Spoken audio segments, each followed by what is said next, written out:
उपयोगी कहानियाँ गीता प्रेस गोरखपुर का पब्लिकेशन है। वैसे ये पब्लिकेशंस में छोटी छोटी कहानियाँ बहुत ही जो सीखने लायक है। 36 बालोपयोगी कहानियाँ कही गई है, पर यहाँ बालोपयोगी नहीं बल्कि हर एक वर्ग के आयु के वर्ग के लोगों को ये किताब खरीदनी चाहिए। मूल्य सिर्फ 20 रुपये और बहुत ही अच्छी कहानियाँ भी है।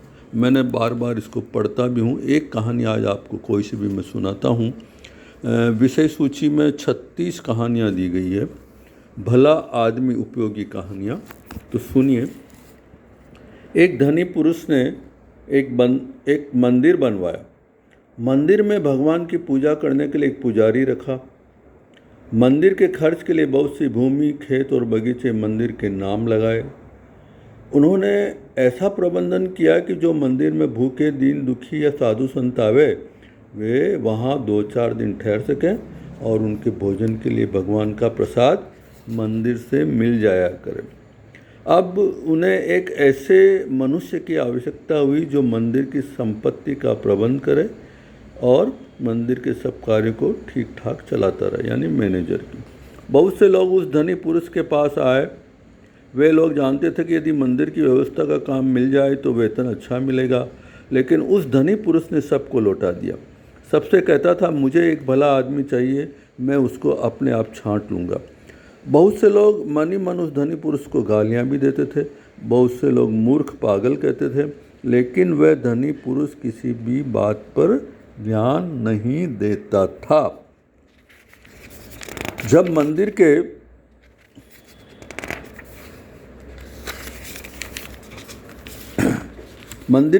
पट खुलते थे तो लोग भगवान के दर्शन करने आने लगते थे, तब वह धनी पुरुष अपने मकान की छत पर बैठकर मंदिर में आने वाले लोगों को चुपचाप देखा करता था। एक दिन एक मनुष्य मंदिर में दर्शन करने आया। उसके कपड़े मैले और फटे हुए थे, पढ़ा लिखा भी नहीं था और भगवान का दर्शन करके जाने लगा। धनी पुरुष ने उसको वापस बुलाया और कहा, क्या आप इस मंदिर की व्यवस्था संभालने का काम स्वीकार करेंगे? वह मनुष्य बड़े आश्चर्य में पड़ गया। उसने कहा, मैं तो पढ़ा लिखा नहीं हूँ, मैं इतने मंदिर का प्रबंधन कैसे करूँगा? धनी पुरुष ने कहा, मुझे विद्वान नहीं चाहिए, मैं तो एक भले आदमी को मंदिर का प्रबंधक बनाना चाहता हूँ। उस मनुष्य ने कहा, आपने इतने मनुष्यों में मुझे ही क्यों भला आदमी माना? धनी पुरुष बोला, मैं जानता हूँ कि आप भले आदमी हैं। मंदिर के रास्ते में एक ईंट का टुकड़ा रह गया था और उसका एक कोना ऊपर निकला था। मैं इधर बहुत दिनों से देखता था कि उस ईंट के टुकड़े की नोक से लोगों को ठोकर लगती थी। लोग गिरते थे, लुढ़कते थे, उठकर चले जाते। आपको उस टुकड़े को उससे ठोकर लगी नहीं, टुकड़े से ठोकर लगी नहीं, किंतु आपने उसे देखकर ही उखाड़ देने का यत्न किया।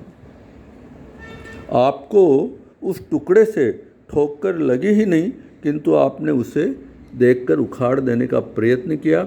मैं देख रहा था कि आप मेरे मजदूर से फावड़ा मांगकर उस टुकड़े को खोदकर अपने वहाँ की भूमि भी बराबर कर दी। उस मनुष्य ने कहा, यह तो कोई बात नहीं है। रास्ते में पड़े कांटे, कंकड़ और ठोकर लगने योग्य पत्थर, ईंटों को हटा देना तो प्रत्येक मनुष्य का कर्तव्य है।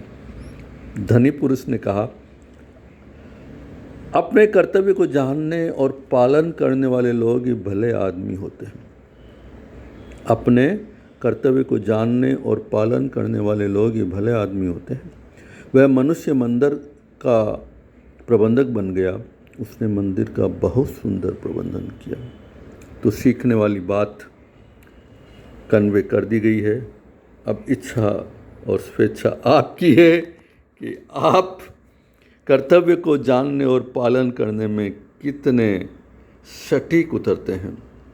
हरिओम। जय गुरुदेव, जय गुरुदेव। बने रहिए। Ram Lakshman good life.